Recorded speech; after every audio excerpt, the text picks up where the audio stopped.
ਬਾਨਤ ਹਰਖ ਪਾਰ ਦੁਹਰਾ ਇਹ ਵਿਦ ਕੈਦ ਜਿਬਰ ਗਇਓ।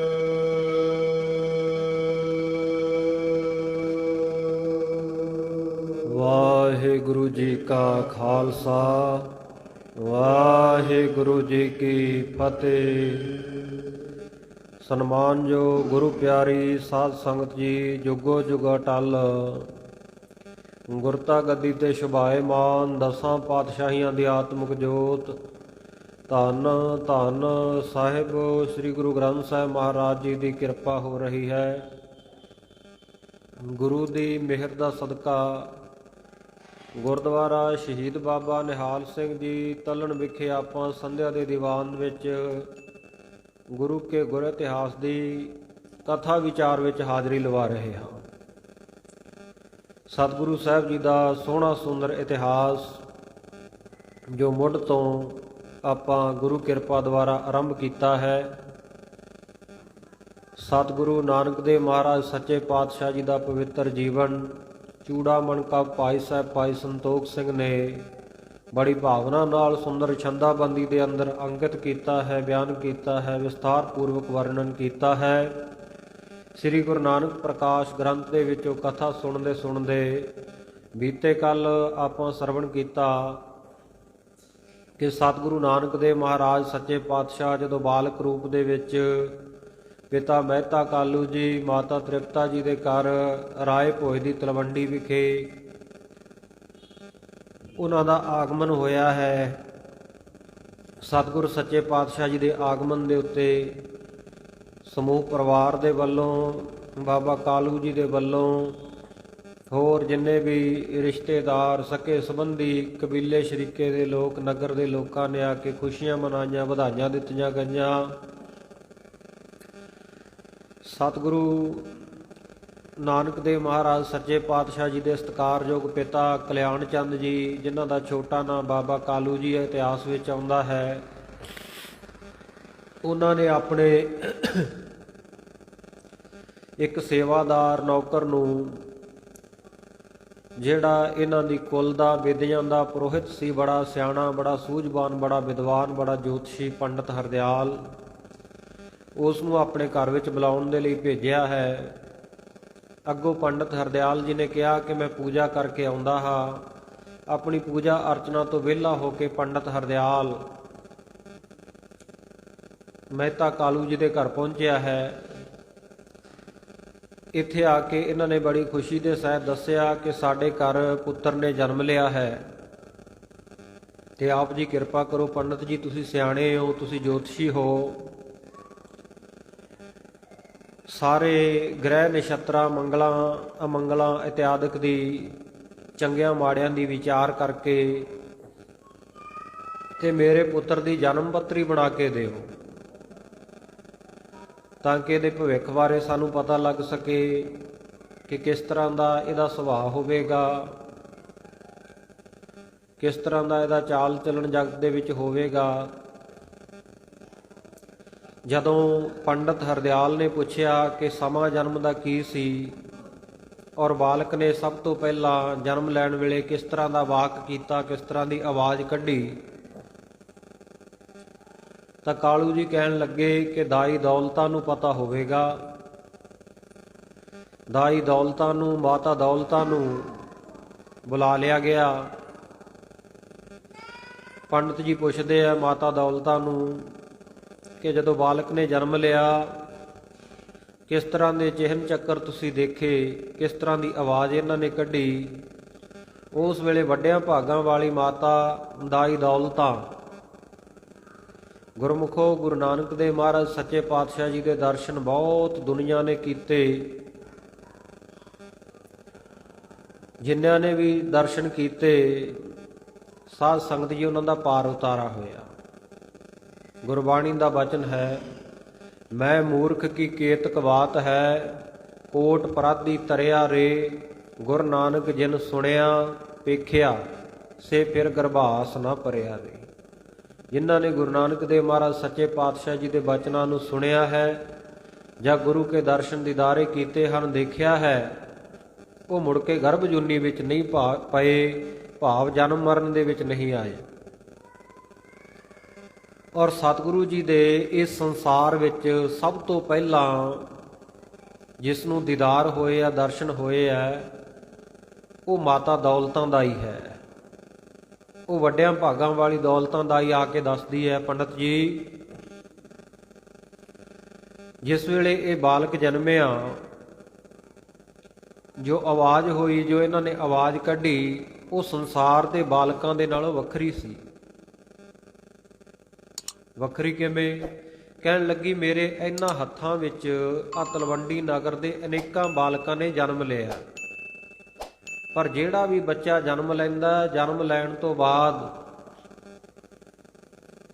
ਚੀਕਾਂ ਮਾਰਦਾ, ਰੋਂਦਾ,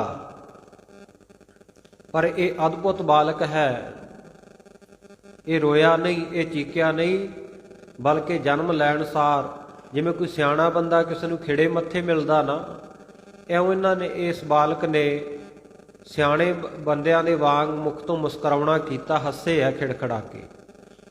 ਮੈਂ ਬੜੀ ਹੈਰਾਨ ਹੋਈ ਵੀ ਬਾਲਕ ਤਾਂ ਬਹੁਤ ਜਨਮ ਲਿਆ ਇਹਨਾਂ ਹੱਥਾਂ ਵਿੱਚ ਬਾਲਕਾਂ ਨੇ, ਬੜੇ ਬਾਲਕ ਵੇਖੇ ਆ ਮੈਂ, ਪਰ ਐਸਾ ਬਾਲਕ ਪਹਿਲੀ ਵਾਰ ਦੇਖਿਆ। ਬਾਕੀ ਉਹਨਾਂ ਦੇ ਮੁਖੜੇ ਦਾ ਜੋ ਰੂਹਾਨੀ ਪ੍ਰਕਾਸ਼ ਹੈ, ਅੱਠਮੁਖੀਆ ਦੀਵਾ ਉਸ ਕਮਰੇ ਵਿੱਚ ਜਗਦਾ ਸੀ। ਜਦੋਂ ਬਾਲਕ ਦਾ ਜਨਮ ਹੋਇਆ ਤਾਂ ਅੱਠਮੁਖੀਆ ਜਿਹੜਾ ਦੀਵਾ, ਉਹਦੀ ਲਾਟ ਵੀ ਉਹਦੇ ਚਾਨਣ ਦੇ ਸਾਹਮਣੇ, ਪ੍ਰਕਾਸ਼ ਦੇ ਪ੍ਰਤਾਪ ਦੇ ਸਾਹਮਣੇ ਮੱਧਮ ਪੈ ਗਈ। ਪੰਡਤ ਜੀ ਨੇ ਉਹ ਸਾਰਾ ਸਮਾਂ ਜੋ 2 ਪਹਿਰ 2 ਘੜੀਆਂ ਲੰਘੇ ਸਨ, ਰਾਤ ਦੇ 1:45 ਦਾ ਸਮਾਂ ਸੀ, ਉਸ ਵੇਲੇ ਦਾ ਸਾਰਾ ਥਿਤ ਮੁਹੂਰਤ ਵਾਰ ਵਿਚਾਰ ਕੇ, ਨਛੱਤਰਾਂ ਦਾ ਵਿਚਾਰ ਕਰਕੇ, ਅਨੁਰਾਧਾ ਨਛੱਤਰ 27ਵਾਂ ਨਛੱਤਰ ਸੀ, ਪੁੰਨਿਆਂ ਦੀ ਰਾਤ ਸੀ, ਇਸ ਕਰਕੇ ਵਿਚਾਰਿਆ ਕਿ ਇਹ ਪੁਰਬ ਵਾਲੇ ਦਿਨ ਪੈਦਾ ਹੋਇਆ ਬਾਲਕ ਹੈ, ਇਹ ਕੋਈ ਆਮ ਬਾਲਕ ਨਹੀਂ, ਇਹ ਕੋਈ ਅਵਤਾਰ ਪੈਗੰਬਰ ਜਾਂ ਰਾਜਾ ਮਹਾਰਾਜਾ ਪੈਦਾ ਹੋਇਆ ਹੈ। ਉਸ ਵੇਲੇ ਸਾਰੇ ਲੱਛਣਾਂ ਨੂੰ ਦੇਖਣ ਤੋਂ, ਵਾਚਣ ਤੋਂ ਸਿਆਣਾ ਸੀ। ਇਹਨੇ ਜੋਤਿਸ਼ ਦੀਆਂ ਚੰਗੀਆਂ ਕਿਤਾਬਾਂ ਪੜ੍ਹੀਆਂ ਹੋਈਆਂ ਸੀ। ਇਹਦੇ ਮਨ ਵਿੱਚ ਭਾਵਨਾ ਆਈ ਕਿ ਐਸਾ ਪ੍ਰਤਾਪੀ ਬਾਲਕ ਜੇ ਮਹਿਤਾ ਕਾਲੂ ਦੇ ਘਰ ਜਨਮਿਆ ਤੇ ਮੈਂ ਵੀ ਦਰਸ਼ਨ ਕਰਾਂ। ਦਾਈ ਦੌਲਤਾਂ ਨੂੰ ਕਹਿੰਦਾ ਹੈ ਕਿ ਬਾਲਕ ਨੂੰ ਇੱਥੇ ਮੇਰੇ ਕੋਲ ਲੈ ਕੇ ਆਓ, ਮੈਨੂੰ ਦਿਖਾਓ, ਮੈਂ ਬਾਲਕ ਨੂੰ ਦੇਖਣਾ ਚਾਹੁੰਦਾ। ਉਸ ਦੇ ਸਰੀਰ ਦੇ ਚਿਹਨ ਚੱਕਰ ਦੇਖ ਕੇ, ਅੰਗ ਪ੍ਰਤੰਗ ਦੇਖ ਕੇ ਮੈਂ ਫਿਰ ਆਪਣਾ ਟੇਵਾ ਲਾਵਾਂਗਾ, ਇਹ ਜਨਮ ਪੱਤਰੀ ਬਣਾਵਾਂਗਾ, ਉਹਦੇ ਵਿੱਚ ਫਿਰ ਉਸ ਤਰੀਕੇ ਨਾਲ ਲਿਖਾਂਗਾ। ਮਾਤਾ ਦੇ ਕੋਲ ਦਾਈ ਦੌਲਤਾਂ ਗਈ ਆ, ਮੰਗ ਕੀਤੀ ਹੈ ਕਿ ਬੱਚੇ ਨੂੰ ਬਾਹਰ ਲੈ ਕੇ ਜਾਣਾ। ਅੱਗੋਂ ਮਾਤਾ ਜੀ ਬੱਚਾ ਫੜਾਉਂਦੇ ਨਹੀਂ, ਕਹਿੰਦੇ ਬਾਹਰ ਕੱਤੇ ਦਾ ਮਹੀਨਾ, ਠੰਡ ਹੈ, ਬਾਲਕ ਨੂੰ ਠੰਡ ਲੱਗ ਜਾਵੇਗੀ, ਸਰਦੀ ਲੱਗ ਜਾਵੇਗੀ, ਇਸ ਕਰਕੇ ਮਨਾ ਕਰ ਦਿੱਤਾ। ਜਦੋਂ 2-3 ਵਾਰ ਮਨਾ ਕੀਤਾ, ਪਰ ਪੰਡਤ ਜੀ ਹੁਣ ਦ੍ਰਿੜ ਇਰਾਦਾ ਕਰੀ ਬੈਠੇ ਆ ਵੀ ਐਸਾ ਜਿਹੜਾ ਅਵਤਾਰੀ ਪੁਰਸ਼ ਹੈ, ਐਸਾ ਅਵਤਾਰੀ ਬਾਲਕ ਪੈਗੰਬਰ ਜਨਮਿਆ, ਮੈਂ ਉਹਦੇ ਦਰਸ਼ਨ ਜ਼ਰੂਰ ਕਰਨੇ ਆ। ਬਹੁਤੇ ਜਿੱਦ ਕਰਨ ਦੇ ਉੱਤੇ ਮਾਤਾ ਜੀ ਨੇ ਬਾਲਕ ਨੂੰ ਦਾਈ ਦੌਲਤਾਂ ਦੇ ਹੱਥ ਫੜਾ ਦਿੱਤਾ। ਦਾਈ ਦੌਲਤਾਂ ਜਦੋਂ ਬਾਹਰ ਲੈ ਕੇ ਆਈ, ਸਤਿਗੁਰੂ ਜੀ ਦੇ ਨੂਰਾਨੀ ਚਿਹਰੇ ਦੇ ਦਰਸ਼ਨ ਕਰਦਿਆਂ ਸਾਰ ਸਤਿਗੁਰੂ ਜੀ ਦੇ ਨੰਨੇ ਨੰਨੇ ਚਰਨਾਂ ਉੱਤੇ ਪੰਡਤ ਹਰਦਿਆਲ ਜੀ ਨੇ ਮੱਥਾ ਟੇਕਿਆ। ਬੋਲੋ ਸਤਨਾਮ ਸ਼੍ਰੀ ਵਾਹਿਗੁਰੂ। ਬੜੀ ਸ਼ਰਧਾ ਭਾਵਨਾ ਨਾਲ ਮੱਥਾ ਟੇਕਿਆ, ਜਿਵੇਂ ਕਿਸੇ ਚਿਰਾਂ ਦੇ ਤਪੱਸਿਆ ਕਰ ਰਹੇ ਤਪੱਸਵੀ ਦੀ ਆਸ ਪੂਰੀ ਹੋ ਗਈ ਹੋਵੇ। ਉਹਨੂੰ ਸ਼ਾਮ ਤੱਕ ਭਗਵਾਨ ਦੇ, ਪਰਮੇਸ਼ਰ ਦੇ ਦਰਸ਼ਨ ਹੋ ਗਏ ਹੋਣ, ਇਸ ਤਰ੍ਹਾਂ ਦਾ ਅਨੁਭਵ ਹੋਇਆ ਪੰਡਤ ਹਰਦਿਆਲ ਜੀ। ਚਿਹਰੇ ਵੱਲ ਦੇਖਿਆ, ਇੰਨਾ ਨੂਰਾਨੀ ਜਲਾਲੀ ਚਿਹਰਾ, ਔਰ ਜਦੋਂ ਹੱਥਾਂ ਨੂੰ ਵੇਖਿਆ, ਇੱਕ ਹੱਥ ਦੇ ਵਿੱਚ ਚੌਰ ਬਣਿਆ ਹੋਇਆ, ਇੱਕ ਹੱਥ ਦੇ ਵਿੱਚ ਛਤਰ ਬਣਿਆ ਹੋਇਆ, ਹੱਥਾਂ ਦੀਆਂ ਲਕੀਰਾਂ ਦਾ। ਸਮੁੰਦਰੀਕ ਗ੍ਰੰਥੇ ਨੇ ਜੋਤਿਸ਼ ਦਾ, ਰੇਖਾ ਗਣਿਤ ਦਾ ਪੜ੍ਹਿਆ ਹੋਇਆ ਸੀ ਚੰਗੀ ਤਰ੍ਹਾਂ। ਮੋਢੇ ਜਿਹੜੇ ਉੱਚੇ ਆ, ਛਾਤੀ ਚੌੜੀ ਹੈ, ਇਤਿਆਦਿਕ ਸਰੀਰ ਦੇ ਸਾਰੇ ਲੱਛਣ ਜਦੋਂ ਦੇਖੇ, ਕਹਿਣ ਲੱਗਾ ਮਹਿਤਾ ਜੀ ਧੰਨ ਹੋ ਤੁਸੀਂ। ਦਰਸ਼ਨ ਕਰਕੇ ਬਾਲਕ ਨੂੰ ਤਾਂ ਅੰਦਰ ਭੇਜ ਦਿੱਤਾ ਦਾਈ ਦੌਲਤਾਂ ਦੇ ਹੱਥ। ਕਹਿਣ ਲੱਗਾ ਤੁਹਾਡੇ ਘਰ ਜਿਹੜਾ ਬਾਲਕ ਜਨਮਿਆ ਨਾ, ਇਹ ਕੋਈ ਆਮ ਬਾਲਕ ਨਹੀਂ, ਇਹ ਕੋਈ ਪ੍ਰਤਾਪੀ ਰਾਜਾ ਮਹਾਰਾਜਾ ਜਾਂ ਸੰਤ ਮਹਾਂਪੁਰਖ ਹੋਵੇਗਾ। ਸਾਰੀ ਦੁਨੀਆ ਇਹਦੇ ਕਦਮਾਂ ਦੇ ਉੱਤੇ ਝੁਕੇਗੀ। ਉਸ ਵੇਲੇ ਮਹਿਤਾ ਕਾਲੂ ਜੀ ਨੂੰ ਹੋਰ ਵੀ ਬਹੁਤ ਗੱਲਾਂ ਦੱਸੀਆਂ। ਤੇਰੀ ਕੁਲ ਦਾ ਨਾਮ ਬੜਾ ਰੌਸ਼ਨ ਕਰੇਗਾ, ਜਗਤ ਨੂੰ ਤਾਰਨ ਵਾਲਾ ਹੋਵੇਗਾ, ਸਾਰਾ ਸੰਸਾਰ ਇਹਨਾਂ ਦੇ ਅੱਗੇ ਸਿਰ ਨਿਭਾਏਗਾ। ਮਹਿਤਾ ਜੀ ਕਹਿਣ ਲੱਗੇ, ਜੀ ਪੰਡਤ ਜੀ ਫਿਰ ਮੇਰੇ ਪੁੱਤਰ ਦਾ ਸੋਹਣਾ ਜਿਹਾ ਨਾਂ ਰੱਖ ਦਿਓ, ਵਰਨਾ ਅੱਖਰਾਂ ਦੀ ਵਿਚਾਰ ਕਰਕੇ ਵੀ ਅੱਖਰ ਚੰਗੇ ਵੀ ਹੋਣ ਤੇ ਅੱਖਰਾਂ ਦੇ ਵਿੱਚੋਂ ਨਾਂ ਦਾ ਕੋਈ ਮਤਲਬ ਵੀ ਨਿਕਲਦਾ ਹੋਵੇ। ਇਸ ਤਰੀਕੇ ਤੁਸੀਂ ਇਸ ਬਾਲਕ ਦਾ ਸੋਹਣਾ ਨਾਂ ਰੱਖੋ। ਉਸ ਵੇਲੇ ਪੰਡਤ ਹਰਦਿਆਲ ਜੀ ਕਹਿਣ ਲੱਗੇ ਕਿ ਇਹਨਾਂ ਦਾ ਨਾਮ ਇੰਨਾ ਸੌਖਾ ਨਹੀਂ ਰੱਖਿਆ ਜਾਣਾ, ਮੈਨੂੰ ਜੋਤਿਸ਼ ਦੀਆਂ ਕਿਤਾਬਾਂ ਦੇਖਣੀਆਂ ਪੈਣਗੀਆਂ, ਸਭ ਕੁਝ ਚੰਗੀ ਤਰ੍ਹਾਂ ਦੇਖ ਵਿਚਾਰ ਕੇ ਵਾਚ ਕੇ ਫਿਰ ਮੈਂ ਇਹਨਾਂ ਦਾ ਨਾਮਕਰਨ ਕਰਾਂਗਾ ਤੁਹਾਡੇ ਘਰ ਆ ਕੇ। ਅੱਜ ਮੈਂ ਹੁਣੇ ਇਸੇ ਵੇਲੇ ਨਾਮ ਨਹੀਂ ਰੱਖ ਸਕਦਾ। ਇਉਂ ਕਹਿ ਕੇ ਪੰਡਤ ਜੀ ਚਲੇ ਗਏ। ਇੱਥੋਂ ਤੱਕ ਆਪਾਂ ਸਾਧ ਸੰਗਤ ਜੀ ਕੱਲ ਇਤਿਹਾਸ ਸੁਣ ਚੁੱਕੇ ਹਾਂ। ਪੰਡਤ ਜੀ ਦੇ ਕਹਿਣ ਦੇ ਉੱਤੇ ਮਹਿਤਾ ਕਾਲੂ ਜੀ ਨੇ ਬਹੁਤ ਦਾਨ ਪੁੰਨ ਕੀਤਾ। ਜਿਹੜਾ ਜੋ ਵੀ ਲੋੜਵੰਦ ਆਇਆ ਦਰ ਦੇ ਉੱਤੇ ਉਹਦੀ ਹਰ ਲੋੜ ਪੂਰੀ ਕੀਤੀ। ਅੱਗੇ ਜਿਵੇਂ ਇਤਿਹਾਸ ਆ ਰਿਹਾ, ਆਓ ਬੜੇ ਪਿਆਰ ਨਾਲ ਸਰਵਣ ਕਰੀਏ। ਸਤਨਾਮ ਸ੍ਰੀ ਵਾਹਿਗੁਰੂ ਸਾਹਿਬ ਜੀ ਦੋਹਰਾ। ਇਹ ਬਿਲ ਕੈ ਦਿਜਬਰ ਗਇਓ। ਇਸ ਪ੍ਰਕਾਰ ਦੇ ਬਚਨ ਕਹਿ ਕੇ ਦਿਜਬਰ ਜਿਹੜਾ ਸ੍ਰੇਸ਼ਟ ਬ੍ਰਾਹਮਣ ਪੰਡਤ ਹਰਦਿਆਲ ਹੈ ਚਲਿਆ ਗਿਆ। ਆਪਣੇ ਘਰ ਪਹੁੰਚ ਗਿਆ ਤੇ ਘਰ ਪਹੁੰਚ ਕੇ ਜੋਤਿਸ਼ ਦੀਆਂ ਕਿਤਾਬਾਂ ਚੱਕੀਆਂ, ਜੋਤਿਸ਼ ਲਾਉਂਦਾ ਹੈ, ਸ਼ੁਭ ਅਸ਼ੁਭ ਦੀ ਜਿਹੜੀ ਵਿਚਾਰ ਕਰਦਾ ਹੈ। ਇੱਧਰ ਮਹਿਤਾ ਕਾਲੂ ਜੀ ਨੇ ਆਪਣੇ ਸੇਵਾਦਾਰਾਂ ਨੂੰ ਕਹਿ ਕੇ ਆਪਣੇ ਦਰ ਦੇ ਉੱਤੇ ਕਹਿਣ ਲੱਗਾ, ਆਪਣਾ ਜਿਹੜਾ ਘਰ ਦਾ ਦਰਵਾਜ਼ਾ ਹੈ ਇਸ ਦਰਵਾਜ਼ੇ ਦੇ ਉੱਤੇ ਬਹੁਤ ਸੁੰਦਰ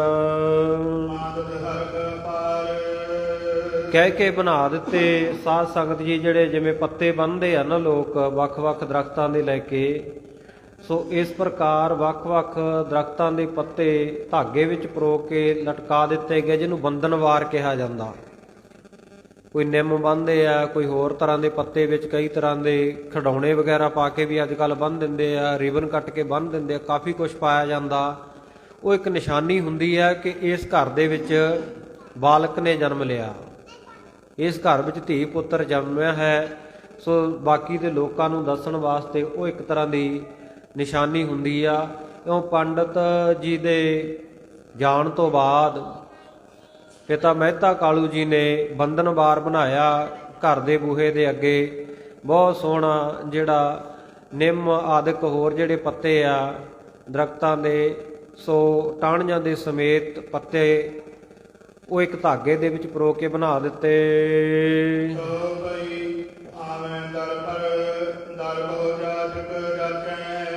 ਇਉਂ ਖੁਸ਼ੀਆਂ ਮਨਾਈਆਂ ਜਾ ਰਹੀਆਂ। ਬਹੁਤ ਸਾਰੇ ਜਾਚਕ ਮੰਗਤੇ ਜਿਹੜੇ ਆ ਕੁਝ ਨਾ ਕੁਝ ਲੈਣ ਵਾਸਤੇ ਦਰ ਦੇ ਉੱਤੇ ਜਿੰਨੇ ਵੀ ਆਉਂਦੇ ਹਨ।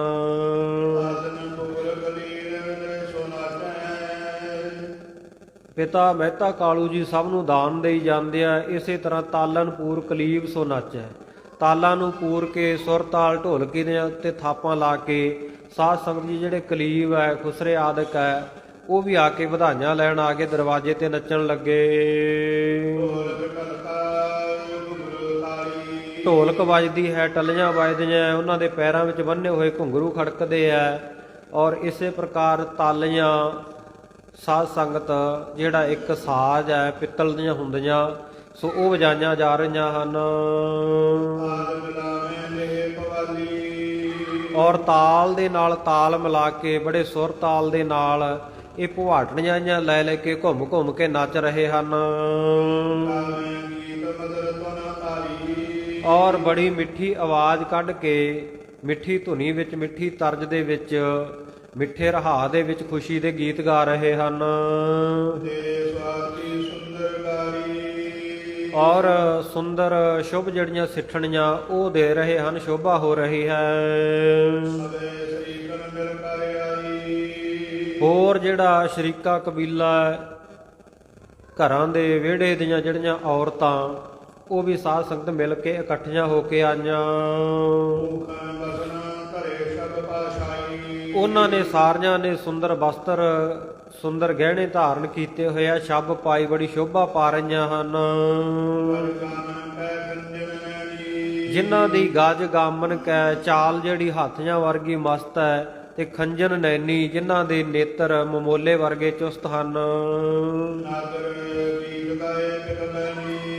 ਔਰ ਬੜੇ ਨਗਰ ਦੇ ਲੋਕਾਂ ਨੇ ਆ ਕੇ ਗੀਤ ਗਾਏ, ਨਗਰ ਦੀਆਂ ਇਸਤਰੀਆਂ ਨੇ ਆ ਕੇ ਗੀਤ ਗਾਏ ਕੋਇਲ ਵਰਗੀ ਮਿੱਠੀ ਆਵਾਜ਼ ਵਿੱਚ। ਵਰਨ ਵਰਨ ਪਦ ਪਹਿਰਨ ਵੀਨਾ ਔਰ ਨਵੇਂ ਨਵੇਂ ਵਸਤਰ ਰੰਗਾ ਰੰਗਾਂ ਦੇ ਪਹਿਨ ਕੇ ਆਈਆਂ ਨਵੇਂ, ਅਰਜਨ ਸੀਨ ਅਰਜਨ ਪੀਨਾ ਜਿਨ੍ਹਾਂ ਦੇ ਲੱਕ ਪਤਲੇ ਸਰੀਰ ਸਖਤ ਹੈ। ਅਲੰਕਾਰ ਨਗ ਕੰਜਨ ਪੀਨੇ ਔਰ ਇਸ ਪ੍ਰਕਾਰ ਗਹਿਣੇ ਜਿਹੜੇ ਆ ਨਗਾਂ ਦੇ ਨਾਲ ਜੜਤ ਕੀਤੇ ਹੋਏ ਸੋਨੇ ਦੇ ਪਹਿਨੇ ਹਨ। ਕਰਨ ਬੋਲ ਵਰਗੇ ਸਰ ਕੀਨੇ ਇਸ ਤਰ੍ਹਾਂ ਕੰਨਾਂ ਦੇ ਵਿੱਚ ਬੁੰਦੇ ਪਾਏ ਹੋਏ ਹਨ, ਕੰਨਾਂ 'ਚ ਵਾਲੇ ਪਾਏ ਹੋਏ ਹਨ, ਨੱਕ ਵਿੱਚ ਨੱਥਾਂ ਪਾਈਆਂ ਹਨ।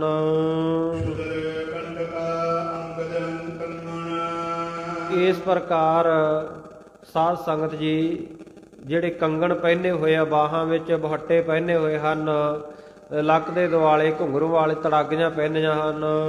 ਸ਼ਬਦ ਕਰੇ ਪਹਿਰੇ ਅੰਗਨ ਜਿਹੜੇ ਅੰਗਾਂ ਦੇ ਉੱਤੇ ਪਹਿਨੇ ਆ, ਜਦੋਂ ਇਸਤਰੀਆਂ ਤੁਰਦੀਆਂ ਤੇ ਸ਼ਬਦ ਹੁੰਦਾ, ਆਵਾਜ਼ ਆਉਂਦੀ ਹੈ ਛਣ ਛਣ ਦੀ।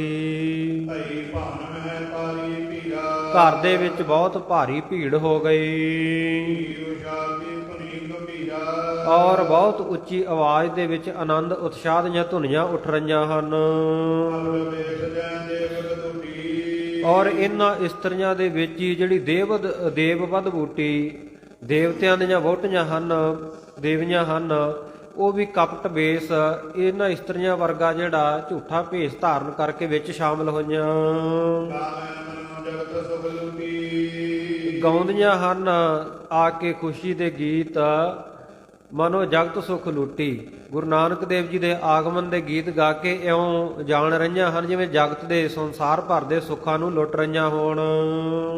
ਵਾਲੇ ਮੰਗਲ ਸਾਜੇ ਇਸ ਪ੍ਰਕਾਰ ਮਹਿਤਾ ਕਾਲੂ ਜੀ ਦੇ ਆਲਿਆ ਘਰ ਦੇ ਵਿੱਚ ਮੰਗਲ ਸਾਜੇ, ਖੁਸ਼ੀਆਂ ਆਨੰਦ ਹੋ ਰਹੇ ਹਨ, ਸਜ ਪੱਬ ਰਿਹਾ ਹੈ। ਹਰ ਹਰ ਲਗ ਨਿਸ਼ਾਨ ਸ਼ੁਭ ਬਾਜੇ ਔਰ ਦਰਵਾਜ਼ੇ ਦੇ ਉੱਤੇ ਲਗ ਨਿਸ਼ਾਨ ਛੋਟੇ ਜਿਹੜੇ ਨਗਾਰੇ ਆ ਉਹ ਵੀ ਬੜੇ ਸ਼ੁਭ ਵੱਜ ਰਹੇ ਹਨ। ਢਾਡੀ ਭਾੜ ਜੋ ਮੰਗਣ ਹਾਰੇ ਇਸ ਤਰ੍ਹਾਂ ਢਾਡੀ ਜਿਹੜੇ ਉਸਤਤ ਕਰਕੇ ਸਾਧ ਸੰਗਤ ਜੀ ਉਸਤਤ ਕਰਕੇ ਗਾ ਕੇ ਜਿਹੜੇ ਕੁਝ ਰੁਪਈਏ ਪੈਸੇ ਲੈਂਦੇ ਆ ਉਹ ਵੀ ਆਏ, ਭਾਟ ਜਿਹੜੇ ਭੱਟ ਆ ਉਹ ਵੀ ਆਏ, ਇਸੇ ਤਰ੍ਹਾਂ ਹੋਰ ਜਿਹੜੇ ਮੰਗਣ ਵਾਲੇ ਹਨ। ਆਏ ਦਰਗ ਕੋ ਬਨਨ ਉਚਾਰੀ ਔਰ ਦਰਬ ਨੂੰ ਪਾ ਕੇ ਮਾਇਆ ਨੂੰ ਲੈ ਕੇ ਪਦਾਰਥ ਨੂੰ ਲੈ ਕੇ ਬਹੁਤ ਗੁਣ ਉਚਾਰਦੇ ਹਨ। ਨਾਰੀ ਬਹੁ ਤੇਜ ਵਧਾਈ ਇਸਤਰੀਆਂ ਪੁਰਖ ਬਹੁਤ ਸਾਰੇ ਲੋਕ ਆ ਕੇ ਵਧਾਈਆਂ ਦਿੰਦੇ ਹਨ। ਹਰ ਭੀਰ ਭਰੀ ਅਦਕਾਈ ਇਸ ਤਰ੍ਹਾਂ ਬਾਬਾ ਕਾਲੂ ਜੀ ਦੇ ਦਰ ਦੇ ਉੱਤੇ ਦਰਵਾਜ਼ੇ ਦੇ ਉੱਤੇ ਬਹੁਤ ਭਾਰੀ ਭੀੜ ਹੋ ਗਈ ਤੇਨੋ ਜਤ ਲਖਿਓ ਜੋ ਜੈਸਾ ਔਰ ਪਿਤਾ ਮਹਿਤਾ ਕਾਲੂ ਜੀ ਨੇ ਜਿਵੇਂ ਉਚਿਤ ਯੋਗ ਜਾਣਿਆ ਵੀ ਜਿਸ ਨੂੰ ਜੋ ਦੇਣਾ ਯੋਗ ਹੈ, ਤੇਜ ਭਇਓ ਕਾਲੂ ਤਿਨ ਤੈਸਾ ਜਿਸ ਨੂੰ ਧਨ ਦੀ ਲੋੜ ਸੀ ਉਹਨੂੰ ਧਨ ਦਿੱਤਾ, ਜਿਸ ਨੂੰ ਵਸਤਰਾਂ ਦੀ ਲੋੜ ਸੀ ਉਹਨਾਂ ਨੂੰ ਵਸਤਰ ਦਿੱਤੇ, ਜਿਹਨੇ ਜਿਸ ਤਰ੍ਹਾਂ ਦੀ ਵੀ ਮੰਗ ਮੰਗੀ ਉਹਨਾਂ ਨੂੰ ਉਸ ਤਰ੍ਹਾਂ ਦਾ ਦਾਨ ਕੀਤਾ।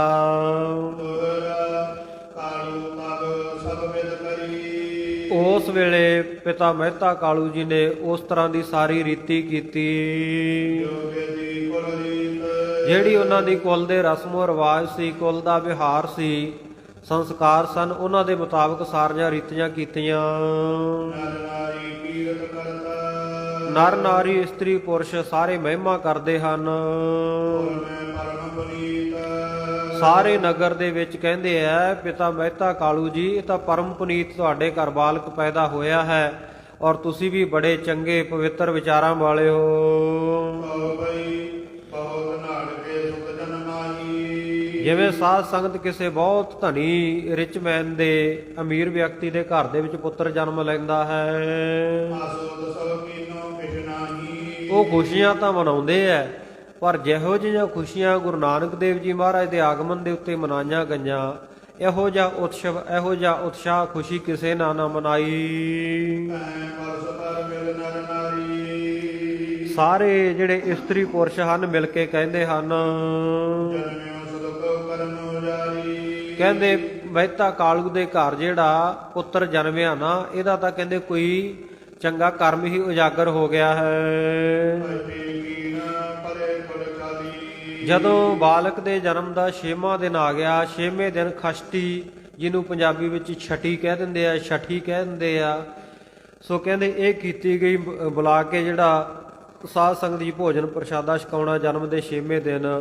ਸੋ ਇਸ ਪ੍ਰਕਾਰ ਦੀ ਰੀਤੀ ਕੀਤੀ ਗਈ। ਆਏ ਸੂਪ ਮੈਂ ਬਰਕਤ ਸਾਰੀ। ਸੋ ਜਿਵੇਂ ਇਹਨਾਂ ਦੀ ਕੁਲ ਦੀ ਰੀਤੀ ਸੀ ਉਹਦੇ ਮੁਤਾਬਕ ਜਿਹੜੇ ਛੱਜ ਦੇ ਵਿੱਚ ਚੌਲ ਪਾ ਕੇ ਸਾਧ ਸੰਗਤ ਜੀ ਉਹ ਪਿੱਛੇ ਨੂੰ ਸੁੱਟੇ ਗਏ।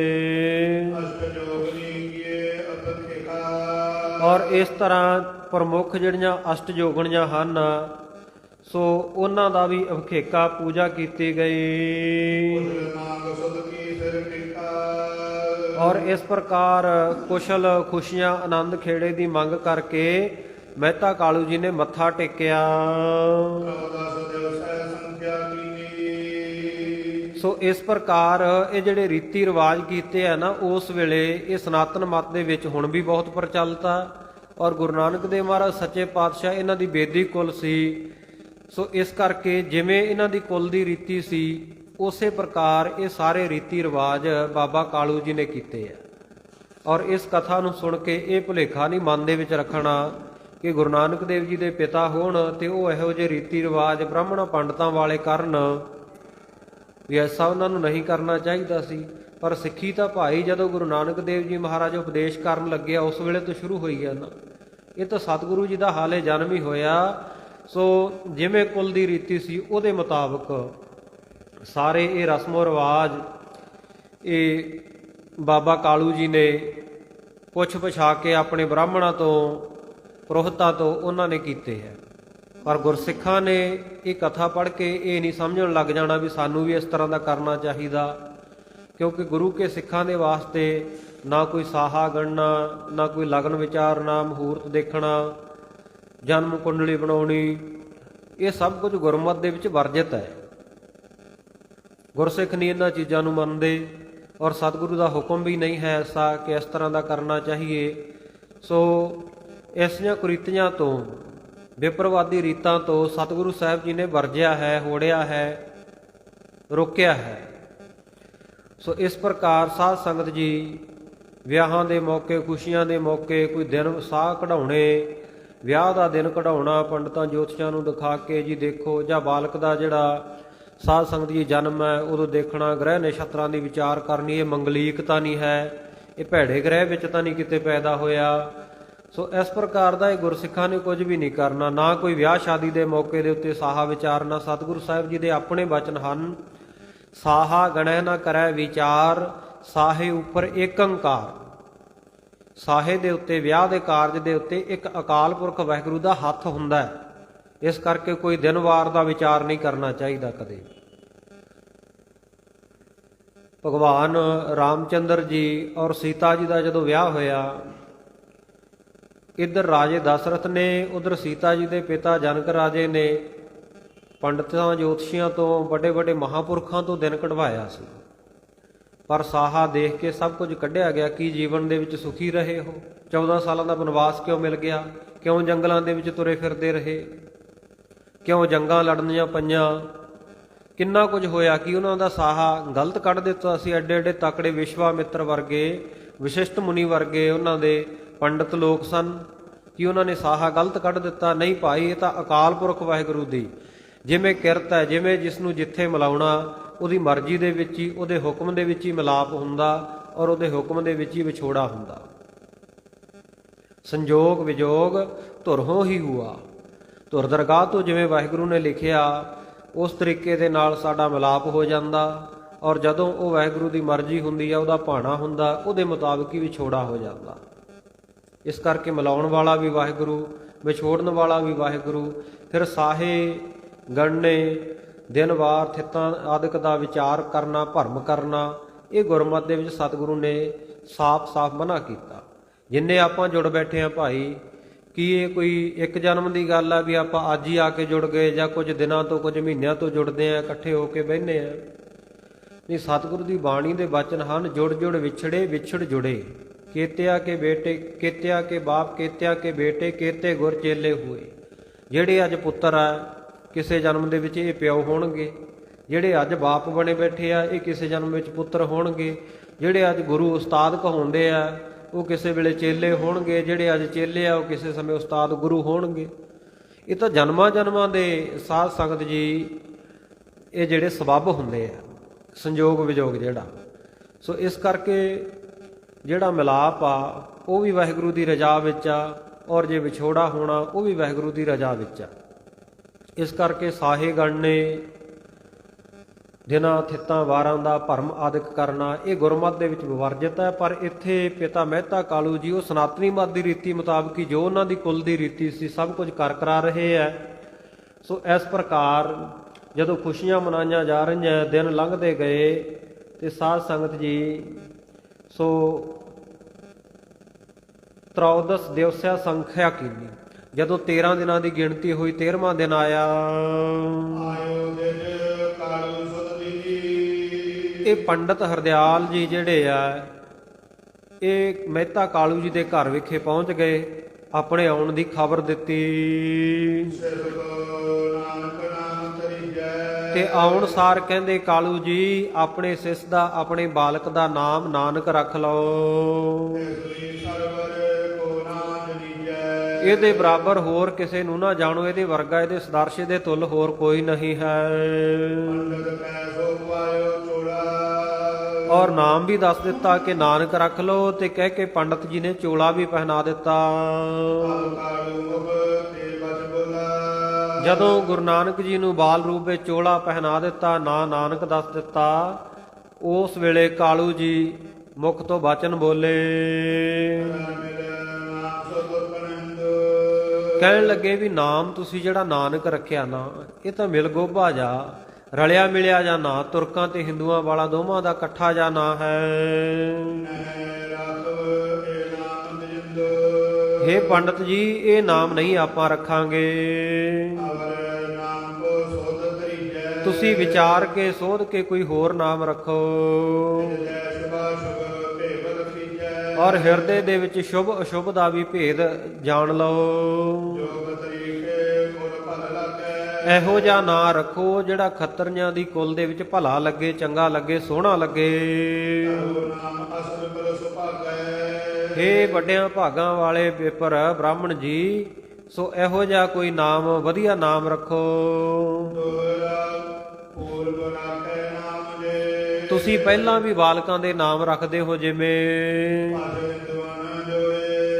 ਔਰ ਜਿਨ੍ਹਾਂ ਦੇ ਨਾਵਾਂ ਤੋਂ ਇਹ ਸਪਸ਼ਟ ਹੁੰਦਾ ਹੈ ਵੀ ਇਹ ਹਿੰਦੂਆਂ ਦਾ ਬੱਚਾ ਹੈ, ਇਹਨਾਂ ਦਾ ਪੱਖ ਪੂਰਦਾ ਹੈ। ਇਸੇ ਤਰ੍ਹਾਂ ਹੁਣ ਵੀ ਤੁਸੀਂ ਆਪਣੇ ਹਿਰਦੇ ਵਿੱਚ ਵਿਚਾਰ ਕਰਕੇ ਇਹੋ ਜਿਹਾ ਨਾਮ ਕਹੋ, ਇਹੋ ਜਿਹਾ ਨਾਂ ਰੱਖੋ ਜਿਹਦੇ ਉੱਤੇ ਕੋਈ ਤਰਕ ਕੁਤਰਕ ਨਾ ਕਰ ਸਕੇ ਵੀ ਆਹ ਤੁਸੀਂ ਮੁਸਲਮਾਨਾਂ ਵਾਲਾ ਨਾਂ ਕਿਉਂ ਰੱਖ ਰੱਖਿਆ। ਜਿਹੜਾ ਸਾਡੇ ਹਿੰਦੂਆਂ ਦੇ ਖੱਤਰੀਆਂ ਦੀ ਕੁਲ ਦੇ ਵਿੱਚ ਚੰਗਾ ਸੋਹਣਾ ਲੱਗੇ ਪਵੇ, ਇਹੋ ਜਿਹਾ ਨਾਂ ਰੱਖੋ ਜਿਹਦੇ ਉੱਤੇ ਕੋਈ ਤਰਕ ਨਾ ਕਰ ਸਕੇ।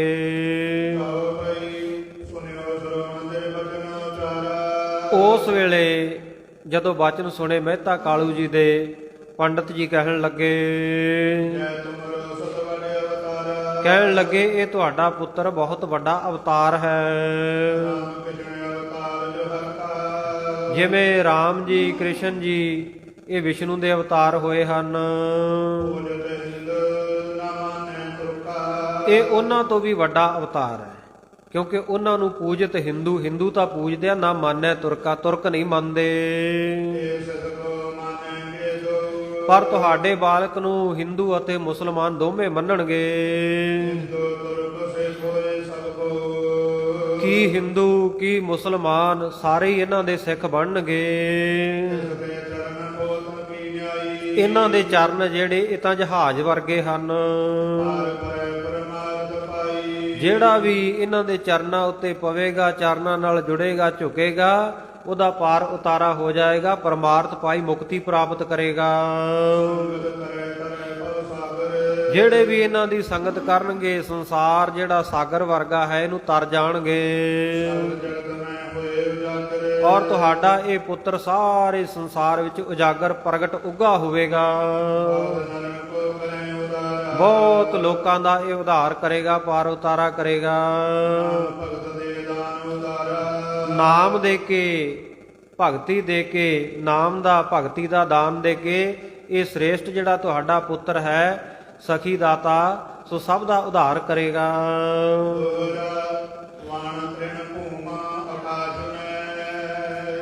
ਵਣਾਂ ਵਿੱਚ ਜੰਗਲਾਂ ਦੇ ਵਿੱਚ ਜਿਹੜੇ ਤ੍ਰਿਣ ਘਾਹ ਆਦਿਕ ਹਨ, ਔਰ ਭੂਮੀ ਹੈ ਆਕਾਸ਼ ਦੇ ਵਿੱਚ। ਹੋਏ ਅਦਕ ਪ੍ਰਤਾਪ ਹਰ ਜਗ੍ਹਾ ਦੇ ਉੱਤੇ ਇਹਨਾਂ ਦਾ ਬਹੁਤ ਤੇਜ ਪ੍ਰਤਾਪ ਜਸ ਹੋਵੇਗਾ, ਪਰਮ ਪੁਰਾਤਨ ਪੁਰਖ ਪਰ। ਕਿਉਂਕਿ ਇਹ ਪਰਮ ਪੁਰਾਤਨ ਪੁਰਖ ਹਨ।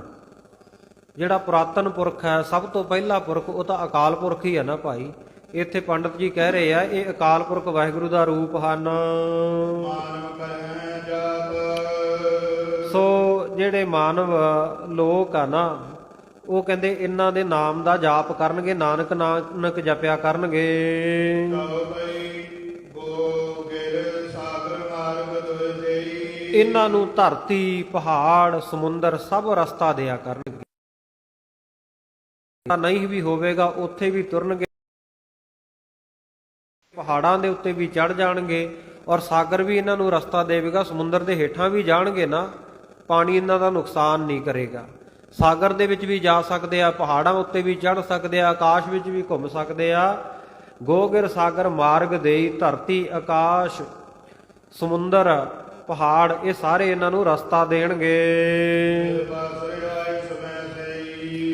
ਨਿਸ ਬਾਸਰ, ਦਿਨ ਅਤੇ ਰਾਤ ਸਦਾ ਇਹਨਾਂ ਦੀ ਆਗਿਆ ਵਿੱਚ ਰਹਿਣਗੇ। ਜਾਂ ਨਿਸ ਅਤੇ ਬਾਸਰ, ਰਾਤ ਅਤੇ ਦਿਨ ਦੇ ਜਿਹੜੇ ਦੇਵਤੇ ਸੂਰਜ ਅਤੇ ਚੰਦਰਮਾ ਹਨ, ਉਹ ਵੀ ਇਹਨਾਂ ਦੀ ਆਗਿਆ ਵਿੱਚ ਚੱਲਣਗੇ। ਉਹਨਾਂ ਦੇ ਹੁਕਮ ਤੋਂ ਬਾਹਰ ਨਹੀਂ ਹੋਣਗੇ। ਜਦੋਂ ਇਹ ਚਾਹਣ ਰਾਤ ਕਰ ਸਕਦੇ ਆ, ਜਦੋਂ ਇਹ ਚਾਹਣ ਰਾਤ ਦੇ ਸਮੇਂ ਦਿਨ ਦੇ ਉੱਤੇ ਜਿਸ ਵੇਲੇ ਪਰਖ ਕਰਦੇ ਆ, ਅੱਧੀ ਰਾਤ ਨੂੰ, ਸਿਆਲ ਦੀ ਰੁੱਤ ਹੈ, ਸਤਿਗੁਰੂ ਨਾਨਕ ਦੇਵ ਮਹਾਰਾਜ ਸੱਚੇ ਪਾਤਸ਼ਾਹ ਆਵਾਜ਼ ਮਾਰਦੇ ਆ, ਭਾਈ ਆ ਸਾਡੀਆਂ ਚਾਦਰਾਂ ਜਿਹੜੀਆਂ ਬੜੀਆਂ ਮੈਲੀਆਂ ਹੋ ਚੁੱਕੀਆਂ, ਕੋਈ ਆਵੇ ਗੁਰੂ ਕਾ ਸਿੱਖ ਇਹਨਾਂ ਚਾਦਰਾਂ ਨੂੰ ਧੋ ਕੇ ਤੇ ਸੁਕਾ ਕੇ ਲਿਆ ਕੇ ਦੇਵੇ ਸਨ। ਬਾਬੇ ਸ਼੍ਰੀ ਚੰਦ ਨੂੰ, ਬਾਬੇ ਲਖਮੀ ਚੰਦ ਵਰਗਿਆਂ ਨੂੰ ਆਵਾਜ਼ਾਂ ਮਾਰੀਆਂ, ਪਰ ਉੱਪਰ ਕੱਪੜਾ ਲੈ ਕੇ, ਚਾਦਰ ਲੈ ਕੇ ਸਾਧ ਸੰਗਤ ਦੀ ਰਜਾਈ ਘੁੱਟ ਕੇ ਪੈ ਗਏ ਵੀ ਬਾਪੂ ਨੇ ਆਵਾਜ਼ ਮਾਰੀ ਆ। ਹੁਣ ਅੱਧੀ ਰਾਤ ਦੱਸੋ, ਦਿਨ ਨੂੰ ਚਾਦਰਾਂ ਨਹੀਂ ਧੋਤੀਆਂ ਜਾਂਦੀਆਂ, ਅੱਧੀ ਰਾਤ ਚਾਦਰਾਂ ਧੋਣ ਵਾਸਤੇ ਯਾਦ ਆ ਗਈਆਂ ਇਹਨਾਂ ਨੂੰ, ਹੁਣ ਭੇਜਣ ਲੱਗੇ ਆ। ਸਾਧ ਸੰਗਤ ਲੁੱਕ ਕੇ ਪੈ ਗਏ, ਘੇਸਲ ਮਾਰ ਦਿੱਤੀ। ਜਿਸ ਵੇਲੇ ਭਾਈ ਲਹਿਣਾ ਜੀ ਨੂੰ ਹੁਕਮ ਹੋਇਆ, ਪੁਰਖਾ ਆ ਸਾਡੀਆਂ ਚਾਦਰਾਂ ਧੋਣ ਵਾਲੀਆਂ, ਜਾਂ ਰਾਵੀ ਦੇ ਕਿਨਾਰੇ ਦੇ ਉੱਤੇ ਜਾ, ਧੋ ਕੇ ਇਹਨਾਂ ਨੂੰ ਸੁਕਾ ਕੇ ਤੇ ਸਾਡੇ ਕੋਲ ਵਾਪਸ ਲੈ ਆ। ਸਤ ਬਚਨ ਮਹਾਰਾਜ। ਭਾਈ ਲਹਿਣਾ ਜੀ ਉੱਠੇ, ਚਾਦਰਾਂ ਲੈ ਗਏ ਚੁੱਕ ਕੇ। ਇਹ ਨਹੀਂ ਵਿਚਾਰਿਆ ਕਿ ਅੱਧੀ ਰਾਤ ਹੈ, ਰਾਤ ਵੇਲੇ ਕਿਹੜਾ ਸੂਰਜ ਹੈ, ਕਿਹੜੀ ਧੁੱਪ ਆ, ਉੱਥੇ ਕਿਵੇਂ ਧੋਵਾਂਗਾ, ਕਿੱਥੇ ਸੁਕਾ ਕੇ ਲੈ ਕੇ ਆਵਾਂਗਾ। ਸਤ ਬਚਨ ਦੇ ਅਧਿਕਾਰੀ ਸਨ। ਜਦੋਂ ਸਾਧ ਸੰਗਤ ਜਿਉਂ-ਜਿਉਂ ਰਾਵੀ ਦਰਿਆ ਵੱਲ ਨੂੰ ਜਾਂਦੇ ਆ, ਸਮਾਂ ਰਾਤ ਦਾ, ਸੂਰਜ ਚੜ੍ਹਦਾ ਜਾਂਦਾ, ਦਿਨ ਚੜ੍ਹਦਾ ਜਾਂਦਾ। ਜਿਉਂ ਰਾਵੀ ਦੇ ਕਿਨਾਰੇ ਪਹੁੰਚੇ, ਸਾਧ ਸੰਗਤ ਚਿੱਟੀ ਧੁੱਪ, ਦਿਨ ਚੜ੍ਹਿਆ, ਕੜਕਦੀ ਧੁੱਪ, ਚਾਦਰਾਂ ਧੋਤੀਆਂ, ਥੋੜੇ ਸਮੇਂ ਵਿੱਚ ਸੁਕਾਈਆਂ ਤੇ ਤਹਿ ਲਾ ਕੇ ਲਿਆ ਕੇ ਸਤਿਗੁਰੂ ਜੀ ਦੇ ਚਰਨਾਂ ਤੇ ਰੱਖ ਦਿੱਤੇ। ਲਓ ਮਹਾਰਾਜ, ਜੋ ਆਪ ਜੀ ਦਾ ਹੁਕਮ ਸੀ, ਕਾਰਜ ਸੰਪੂਰਨ ਹੋ ਗਿਆ। ਜਦੋਂ ਲਿਆ ਕੇ ਚਾਦਰਾਂ ਰੱਖੀਆਂ ਨਾ, ਤੇ ਫਿਰ ਸਾਧ ਸੰਗਤ ਜੀ ਰਜਾਈਆਂ ਚੱਕ ਚੱਕ ਵੇਖਦੇ ਆ ਬਾਬੇ ਸ਼੍ਰੀ ਚੰਦ ਵਰਗੇ, ਵੀ ਐਵੇਂ ਝੂਠ ਤਾਂ ਨਹੀਂ ਬੋਲੀ ਜਾਂਦਾ ਕਿਤੇ, ਵੀ ਅੱਧੀ ਰਾਤ ਆ, ਇਹ ਕਿੱਥੋਂ ਸੁਕਾ ਲਿਆ ਆ, ਚਾਦਰਾਂ ਕਿੱਥੋਂ ਧੋ ਲਿਆ ਆ। ਪਰ ਇਹ ਸਤਿਗੁਰੂ ਦੀ ਕਲਾ ਵਰਤਦੀ ਸੀ। ਸਤਿਗੁਰੂ ਵਰਤਾਰਾ ਐਸਾ ਵਰਤਾਉਂਦੇ ਸਨ। ਸਤ ਬਚਨ ਦਾ ਅਧਿਕਾਰੀ ਗੁਰੂ ਕਾ ਸਿੱਖ ਹੋਵੇ, ਅੱਜ ਵੀ ਕੀ ਨਹੀਂ ਹੋ ਸਕਦਾ ਭਾਈ। ਗੁਰੂ ਨਾਨਕ ਦੇਵ ਮਹਾਰਾਜ ਸੱਚੇ ਪਾਤਸ਼ਾਹ ਕੀ ਨਹੀਂ ਕਲਾ ਵਰਤਾ ਸਕਦੇ, ਕਿਹੜੀ ਸ਼ਕਤੀ ਨਹੀਂ ਦਿਖਾ ਸਕਦੇ। ਗੱਲ ਤਾਂ ਭਾਵਨਾ ਦੀ ਆ। ਭਾਈ ਲਹਿਣਾ ਜੀ ਭਾਵਨਾ ਵਾਲੇ ਸਨ ਤੇ ਪੁੱਤਰ ਸਤਿਗੁਰੂ ਨੂੰ ਸਿਰਫ ਆਪਣਾ ਪਿਤਾ ਸਮਝਦੇ ਸਨ, ਪਾਰ ਬ੍ਰਹਮ ਪਰਮੇਸ਼ਰ ਨਹੀਂ ਸਨ ਜਾਣਦੇ। ਸੋ ਇੱਥੇ ਵੀ ਕਵੀ ਜੀ ਕਹਿ ਰਹੇ ਆ, ਕਹਿੰਦੇ ਨਿਸ ਬਾਸਰ ਆਇਸ ਮਹਿ ਸਈ, ਕਿਉਂਕਿ ਦਿਨ ਰਾਤ ਇਹ ਤਾਂ ਸਤਿਗੁਰੂ ਦੀ ਆਗਿਆ ਵਿੱਚ ਆ ਨਾ, ਆਗਿਆ ਵਿੱਚ ਹੀ ਚੱਲਦੇ ਆ। ਸੂਰਜ, ਚੰਦਰਮਾ, ਤਾਰੇ, ਜੋ ਸਭ ਸ੍ਰਿਸ਼ਟੀ ਸਤਿਗੁਰੂ ਨਾਨਕ ਦੇਵ ਮਹਾਰਾਜ ਜੀ ਦੇ ਹੁਕਮ ਵਿੱਚ ਆ। ਨਿਸ ਬਾਸਰ ਆਇਸ ਮਹਿ ਸਈ, ਦਿਨ ਰਾਤ ਇਹਨਾਂ ਦੀ ਆਗਿਆ ਵਿੱਚ ਰਹਿਣਗੇ। ਔਰ ਮੈਂ ਬਹੁਤ ਸੋਚ ਵਿਚਾਰ ਕਰਕੇ, ਚੰਗੀ ਤਰ੍ਹਾਂ ਵਿਚਾਰ ਕੇ ਹਿਰਦੇ ਵਿੱਚ ਇਹਨਾਂ ਦਾ ਨਾਂ ਨਾਨਕ ਰੱਖਿਆ ਹੈ। ਇਸੇ ਕਰਕੇ ਕਹਿੰਦੇ ਮੈਂ ਇਹਨਾਂ ਦਾ ਸੁੰਦਰ ਸੋਹਣਾ ਨਾਂ ਨਾਨਕ ਰੱਖਿਆ ਹੈ। ਇਹਨਾਂ ਨੂੰ ਹਿੰਦੂ ਅਤੇ ਮੁਸਲਮਾਨ ਦੋਵੇਂ ਹੀ ਜਪਣਗੇ। ਇਸ ਕਰਕੇ ਕਹਿੰਦੇ ਸਮਿਲ ਨਾਮ, ਸੰਮਿਲਿਤ, ਮਿਕਸ ਨਾਮ, ਕਹਿੰਦੇ ਮੈਂ ਇਹਨਾਂ ਦਾ ਰਲਵਾਂ ਜਿਹਾ ਨਾਮ ਰੱਖਿਆ ਹੈ। ਕਿਉਂਕਿ ਇਹਨਾਂ ਦੀ ਜਨਮ ਪੱਤਰੀ ਦੇ ਵਿੱਚ ਇਹ ਸਾਰੀਆਂ ਸ਼ੁਭ ਗੱਲਾਂ ਹਨ। ਜੋ ਹੇਰੀ ਸੋ ਤੇ ਭਾਗੀ ਜਲ ਛਾ ਜੋ ਜੋ ਕਹਿੰਦੇ ਮੈਂ ਦੇਖਿਆ, ਜੋ ਮੈਨੂੰ ਅਨੁਭਵ ਹੋਇਆ, ਉਹ ਪ੍ਰਗਟ ਹੀ ਤੁਹਾਨੂੰ ਦੱਸ ਦਿੱਤਾ ਹੈ। ਕਾਲੂ ਕੂਲ ਨਾ ਰਖੀਏ ਕੋ ਕਾਲੂ ਜੀ, ਇਹਨਾਂ ਵਿੱਚੋਂ ਕਿਸੇ ਵੀ ਗੱਲ ਨੂੰ ਝੂਠ ਨਾ ਜਾਣੋ। ਭਈ ਸਾਜਨੇ ਤੇ ਹੋਏ ਸੋ ਕਹਿੰਦੇ ਜੋ ਮੈਂ ਕਿਹਾ ਉਹ ਸੱਚ ਕਿਹਾ, ਤੇ ਨਿਸ਼ਚੈ ਇਹ ਇਸੇ ਤਰ੍ਹਾਂ ਹੀ ਹੋਵੇਗਾ। ਨਾਨਕ ਨਾਮ ਅਰਥ ਸੁਣੀਏ ਦੂਜੀ ਗੱਲ ਤੁਸੀਂ ਨਾਨਕ ਨਾਮ ਦੀ ਕਹਿ ਰਹੇ ਹੋ।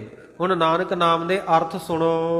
ਧਰਮ ਵਰਨ ਵਰ ਮੈਂ ਸੁਣੀਏ ਮੈਂ ਜਿਹੜੇ ਇਹ ਅੱਖਰ ਹੈ, ਬਹੁਤ ਸ੍ਰੇਸ਼ਟ ਅੱਖਰ ਆ, ਇਹ ਚੁਣ ਕੇ ਇਹ ਨਾਮ ਰੱਖਿਆ। ਇਹਨਾਂ ਅੱਖਰਾਂ ਨੂੰ ਹਿਰਦੇ ਦੇ ਵਿੱਚ ਸ੍ਰੇਸ਼ਟ ਵਿਚਾਰੀਏ। ਪਵਿੱਤ ਪਰਾਗ ਜੋ ਨਕਾਰ ਨਾ ਮਾਨ ਅਭਿਧਾਨ ਦਾਨ ਕਹਿੰਦੇ ਪ੍ਰਾਕ ਪਹਿਲਾ ਜਿਹੜਾ ਨਕਾਰ ਨੰਨਾ ਅੱਖਰ ਹੈ, ਕਹਿੰਦੇ ਇਹ ਨੰਨੇ ਅੱਖਰ ਦਾ ਅਰਥ ਜਾਣੋ ਪੁਮਾਨ ਪੁਰਖ ਹੈ।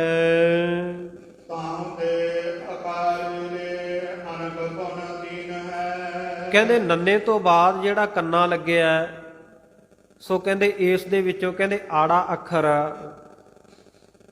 ਤਾਹੂ ਤੇ ਆਕਾਰਲੇ ਅਨਕ ਪੁਨ ਤੀਨ ਹੈ। ਕਹਿੰਦੇ ਉਹਦੇ ਵਿੱਚੋਂ ਐੜਾ ਕੱਢ ਲਿਆ ਹੈ। ਦੋਸੇ ਨਕਾਰ ਤੇ ਨਕਾਰ ਕਾ ਆਕਾਰ ਕਾਰ ਫਿਰ ਕਹਿੰਦੇ ਨੰਨੇ ਨੂੰ ਕੰਨੇ ਤੋਂ ਬਾਅਦ ਜਿਹੜਾ ਦੂਜਾ ਨੰਨਾ ਹੈ, ਇਹਦੇ ਵਿੱਚੋਂ ਵੀ ਕਹਿੰਦੇ ਐੜੇ ਦੀ ਮਾਤਰਾ ਕੱਢੀ ਹੈ।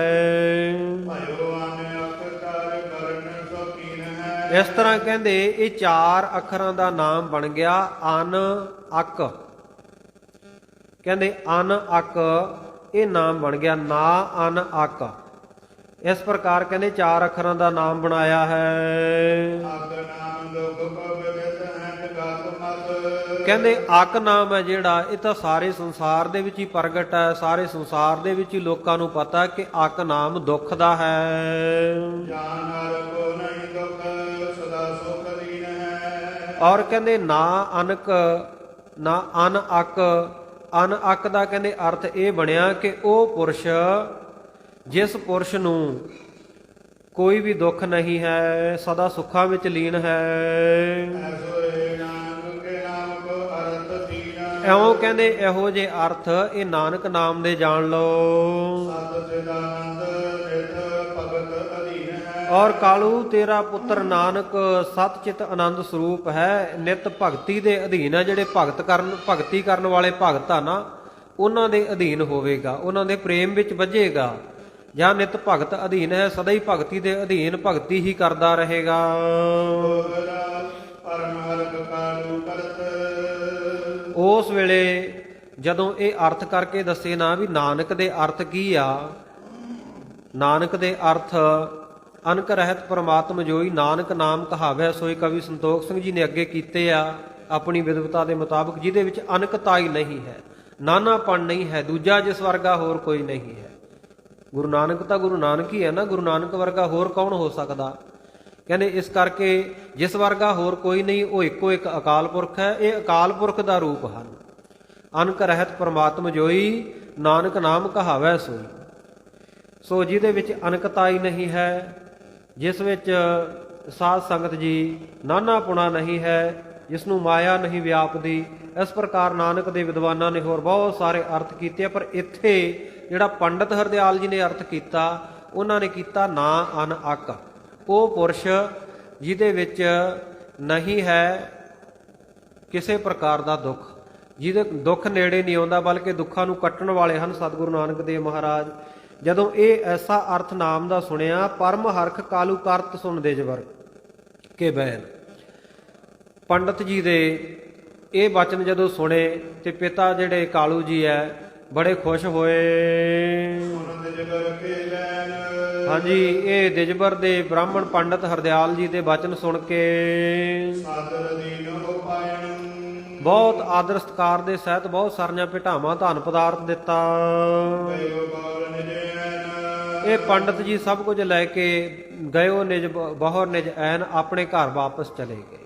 ਹੁਣ ਦੇਖੋ, ਸਤਿਗੁਰੂ ਨਾਨਕ ਦੇਵ ਮਹਾਰਾਜ ਸੱਚੇ ਪਾਤਸ਼ਾਹ ਜੀ ਦਾ ਨਾਮ ਰੱਖਿਆ ਤੇ ਸਾਧ ਸੰਗਤ ਜੀ ਨਾਂ ਦਾ ਕੋਈ ਅਰਥ ਹੈ। ਅੱਜ ਕੱਲ ਅਸੀਂ ਬੱਚਿਆਂ ਦੇ ਨਾਮ ਰੱਖਣ ਵੇਲੇ ਇਹ ਨਹੀਂ ਦੇਖਦੇ ਵੀ ਇਹਦਾ ਅਰਥ ਕੀ ਬਣਦਾ। ਇਹਦਾ ਮਤਲਬ ਕੀ ਬਣਦਾ? ਬੱਚਿਆਂ ਦੇ ਨਾਂ ਦੇਖਾ ਦੇਖੀ ਰੱਖਦੇ ਆ, ਜਾਂ ਗਾਉਣ ਵਾਲਿਆਂ ਦੇ, ਫਿਲਮਾਂ ਵਾਲਿਆਂ ਦੇ, ਕ੍ਰਿਕਟਰਾਂ ਦੇ, ਐਕਟਰਾਂ ਦੇ ਨਾਮਾਂ ਤੋਂ ਪ੍ਰਭਾਵਿਤ ਹੋ ਕੇ ਆਪਾਂ ਇਹੋ ਜਿਹੇ ਸੀਰੀਅਲਾਂ ਦੇ ਵਿੱਚੋਂ ਨਾਮ ਦੇਖ ਦੇਖ ਕੇ ਬੀਬੀਆਂ ਬੱਚਿਆਂ ਦੇ ਨਾਂ ਰੱਖੀ ਜਾਣਗੇ। ਇਹ ਨਹੀਂ ਦੇਖਦੇ ਵੀ ਸਾਡੇ ਧਰਮ ਦੇ ਮੁਤਾਬਕ ਢੁਕਵਾਂ ਹੈ ਵੀ ਜਾਂ ਨਹੀਂ, ਇਹਦਾ ਕੋਈ ਮਤਲਬ ਬਣਦਾ ਵੀ ਹੈ ਜਾਂ ਨਹੀਂ। ਸੋ ਨਾਂ ਦਾ ਜੇਕਰ ਸਾਧ ਸੰਗਤ ਜੀ ਕੋਈ ਅਰਥ ਨਹੀਂ ਬਣਦਾ ਇਹੋ ਜਿਹੇ ਨਾਂ ਰੱਖਣ ਦਾ, ਫਿਰ ਉਹੋ ਜਿਹਾ ਪ੍ਰਭਾਵ ਪੈਂਦਾ, ਨਾਂ ਦਾ ਵੀ ਬੜਾ ਵੱਡਾ ਪ੍ਰਭਾਵ ਪੈਂਦਾ। ਸਾਧ ਸੰਗਤ ਕੋਈ ਚੰਗਾ ਸੁੰਦਰ ਸੋਹਣਾ ਨਾਮ ਜਦੋਂ ਆਪਾਂ ਕਿਸੇ ਦਾ ਲੈਂਦੇ ਆ ਤੇ ਉਹਦੀ ਛਵੀ, ਉਹਦਾ ਚਿਹਰਾ, ਉਹਦੀ ਹਸਤੀ, ਉਹਦੀ ਸ਼ਖਸੀਅਤ ਸਾਡੀਆਂ ਅੱਖਾਂ ਸਾਹਮਣੇ ਆ ਜਾਂਦੀ ਵੀ ਇਹੋ ਜਿਹਾ ਬੰਦਾ ਹੋਏਗਾ ਜਦੋਂ ਆਪਾਂ ਨਾਮ ਲੈਂਦੇ ਆ। ਤੇ ਕਈ ਵਾਰ ਨਾਮ ਜਿਹੜਾ ਸਾਧ ਸੰਗਤ ਜੀ ਇਹੋ ਜਿਹਾ ਰੱਖਿਆ ਹੁੰਦਾ ਜਿਸ ਕਰਕੇ ਸਾਧ ਸੰਗਤ ਜੀ ਉਹ ਵੱਡੇ ਹੋਇਆ ਦਾ ਬੱਚਿਆਂ ਦਾ ਉਹ ਮਜ਼ਾਕ ਜਿਹਾ ਹੀ ਬਣਿਆ ਰਹਿੰਦਾ। ਐਵੇਂ ਕਿਸੇ ਪਿੱਟੇ ਜੇ ਨਾਮ ਘਸੀਟਾ ਰਾਮ ਰੱਖਤਾ ਤੇ ਹੁਣ ਵਿਚਾਰਾ ਉਹੋ ਜਿਹਾ ਹੀ ਹੋਊਗਾ। ਉਹ ਹੁਣ ਤਕੜਾ ਬਲਵਾਨ ਕਿੱਥੋਂ ਬਣ ਜੂ? ਉਹ ਜਬਰਜੰਗ ਸਿੰਘ ਥੋੜੀ ਬਣਨ ਲੱਗਿਆ, ਉਹ ਧਰਤੀ ਧੱਕ ਸਿੰਘ ਥੋੜੀ ਬਣ ਲੱਗਿਆ ਜਿਹਦਾ ਨਾਂ ਹੀ ਘਸੀਟਾ ਰਾਮ ਹੈ। ਬੱਚਿਆਂ ਦੇ ਨਾਂ ਛੋਟੇ ਛੋਟੇ, ਚਿੰਕੂ, ਮਿੰਕੂ, ਟਿੰਕੂ, ਚੀਕੂ, ਉਹ ਜਿਹਦਾ ਨਾਂ ਹੀ ਚੀਕੂ ਰੱਖਿਆ ਉਹਨੇ ਚੀਕਾਂ ਹੀ ਮਾਰਨੇ ਆ, ਉਹ ਜਕਾਰੇ ਥੋੜੀ ਛੱਡੂਗਾ।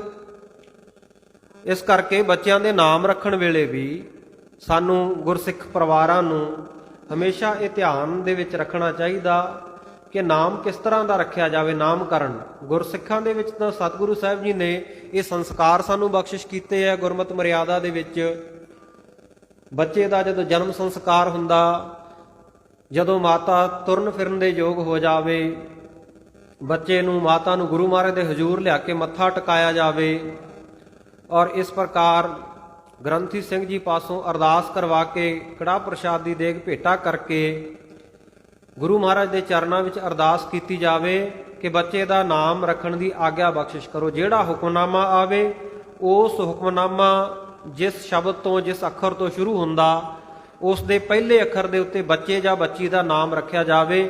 ਇਹ ਗੁਰਸਿੱਖੀ ਦਾ ਸੰਸਕਾਰ ਹੈ, ਗੁਰਸਿੱਖਾਂ ਦੀ ਮਰਿਆਦਾ ਹੈ। ਸੋ ਇਸ ਪ੍ਰਕਾਰ ਸਤਿਗੁਰੂ ਜੀ ਦੱਸੀ ਹੋਈ ਮਿਤ ਮਰਿਆਦਾ ਦੇ ਉੱਤੇ ਸਾਨੂੰ ਚੱਲਣਾ ਚਾਹੀਦਾ। ਇੱਧਰ ਪੰਡਤ ਜੀ ਸ਼ੁਭ ਨਾਮ ਦੱਸ ਕੇ ਆਪਣੀ ਭੇਟਾ ਲੈ ਕੇ ਜੋ ਖੁਸ਼ ਹੋ ਕੇ ਪਿਤਾ ਮਹਿਤਾ ਕਾਲੂ ਨੇ ਦਿੱਤੀ, ਆਪਣੇ ਘਰ ਚਲੇ ਗਏ। ਜਾਂਦੇ ਜਾਂਦੇ ਇਹ ਸ੍ਰੇਸ਼ਟ ਬ੍ਰਾਹਮਣ ਪੰਡਤ ਹਰਦਿਆਲ ਜੀ ਮਨ ਵਿੱਚ ਵਿਚਾਰਦੇ ਜਾਂਦੇ ਹਨ। ਮਨ ਵਿੱਚ ਗੱਟੀਆਂ ਗਿਣਤੀਆਂ ਗਿਣਦੇ ਜਾਂਦੇ ਆ, ਸੋਚ ਵਿਚਾਰ ਕਰਦੇ ਜਾਂਦੇ ਆ, ਬੜੇ ਆਰਤ, ਬੜੇ ਵਿਆਕੁਲ ਹੋ ਕੇ, ਦੁਖੀ ਹੋ ਕੇ ਕਿ ਮੇਰੀ ਦੇਹੀ, ਮੇਰਾ ਸਰੀਰ ਜਿਹੜਾ ਬਿਰਧ ਹੋ ਚੁੱਕਿਆ, ਬਜ਼ੁਰਗ ਹੋ ਚੁੱਕਿਆ, ਉਮਰ ਮੈਂ ਵਿਹਾ ਚੁੱਕਿਆ ਹਾਂ। ਇਸ ਕਰਕੇ ਮੇਰੇ ਮਨ ਦੇ ਵਿੱਚ ਇਹ ਬਹੁਤ ਵੱਡਾ ਪਛਤਾਵਾ ਹੈ। ਇਹ ਜਿਹੜਾ ਪ੍ਰਤਾਪੀ ਬਾਲਕ ਕਾਲੂ ਜੀ ਦੇ ਘਰੇ ਜਨਮਿਆ ਨਾ ਨਾਨਕ, ਮੈਂ ਇਹਨਾਂ ਦਾ ਤੇਜ ਪ੍ਰਤਾਪ, ਇਹਨਾਂ ਦੇ ਕੌਤਕ ਅੱਖਾਂ ਨਾਲ ਦੇਖ ਨਹੀਂ ਸਕਾਂਗਾ ਕਿਉਂਕਿ ਉਮਰ ਬਹੁਤ ਹੋ ਚੁੱਕੀ ਆ, ਉਮਰ ਕਾਫੀ ਬੀਤ ਚੁੱਕੀ ਹੈ। ਹੋ ਸਕਦਾ ਮੈਂ ਉਸ ਵੇਲੇ ਤੱਕ ਚੜ੍ਹਾਈ ਕਰ ਜਾਵਾਂ, ਮੈਨੂੰ ਇਹਨਾਂ ਦੇ ਕੌਤਕ ਦੇਖਣੇ ਨਸੀਬ ਨਹੀਂ ਹੋ ਸਕਣਗੇ। ਇਉਂ ਮਨ ਦੇ ਵਿੱਚ ਬਹੁਤ ਝੂਰਦਾ ਹੋਇਆ ਚਿੰਤਾ ਕਰਦਾ ਹੈ ਪੰਡਤ ਆਪ ਹੀ।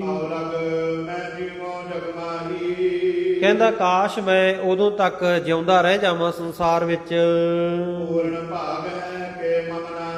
ਪਰ ਕੀ ਪਤਾ ਮੇਰੇ ਇਹੋ ਜਿਹੇ ਪੂਰਨ ਭਾਗ, ਚੰਗੇ ਕਰਮ ਹੈਗੇ ਆ ਕਿ ਨਹੀਂ।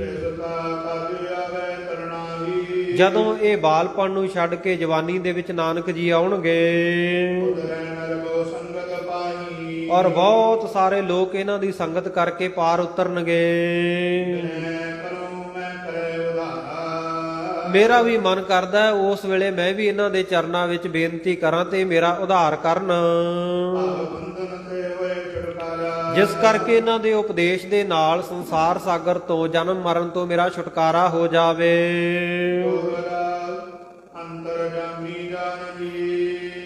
ਜੇਕਰ ਇਹ ਅੰਤਰਜਾਮੀ ਹਨ, ਜਾਣ ਲੈਣਗੇ ਮੇਰੇ ਹਿਰਦੇ ਦੀ, ਜਿਹੜੇ ਹੁਣ ਬਾਲ ਅਵਸਥਾ ਵਿੱਚ ਹੈ, ਮੇਰੇ ਹਿਰਦੇ ਦੀ ਇਸ ਅਰਦਾਸ ਨੂੰ ਜਾਣ ਲੈਣ, ਫਿਰ ਇਹ ਮੈਨੂੰ ਕੁਝ ਕੁ ਲੀਲਾ ਦਿਖਾ ਦੇਣਗੇ। ਔਰ ਦਿਆਲ ਹੋ ਕੇ ਦਇਆ ਦੇ ਘਰ ਸਤਿਗੁਰੂ ਨਾਨਕ ਦੇਵ ਮਹਾਰਾਜ ਮੈਨੂੰ ਵੀ ਉਪਦੇਸ਼ ਬਖਸ਼ਣਗੇ। ਕਉ ਭਈ ਸਹਿਜ ਗਿਆਨ ਕੇ ਬੋਲੇ ਜਬ ਲਓ। ਜਦੋਂ ਬਹੁਤ ਗਿਆਨ ਦੇ ਬ੍ਰਹਮ ਗਿਆਨ ਦੇ ਬਚਨ ਇਹ ਬੋਲਣਗੇ ਰਾਗੋ ਏ ਸ੍ਰੀ ਸੁਮਨ ਤਦ ਲਓ। ਤੇ ਮੇਰੀ ਬੇਨਤੀ ਹੈ ਕਿ ਸਤਿਗੁਰੂ ਜੀ ਮੇਰੇ ਇਹ ਸਰੀਰ ਨੂੰ ਉਦੋਂ ਤੱਕ ਜ਼ਰੂਰ ਰੱਖੋ। ਕਰਦ ਮਨੋਰਥ ਗਇਓ ਨ ਕੀਤਾ। ਇਉਂ ਮਨ ਦੇ ਵਿੱਚ ਫੁਰਨਾ ਕਰਦਾ ਹੋਇਆ ਆਪਣੇ ਘਰ ਦੇ ਵਿੱਚ ਚਲਿਆ ਗਿਆ। ਸ਼ਬਦ ਨਾਮ ਅਪਵਰਗੈ ਜੇਤਾ। ਸੋ ਜਿਹੜਾ ਇਹ ਵਾਹਿਗੁਰੂ ਪਰਮੇਸ਼ਰ ਦਾ ਨਾਮ ਹੈ, ਸੋ ਇਹਨੂੰ ਸਾਧ ਸੰਗਤ ਜੀ ਇਹ ਜਪਦਾ ਹੈ ਮੁਕਤੀ ਦੇ ਵਾਸਤੇ।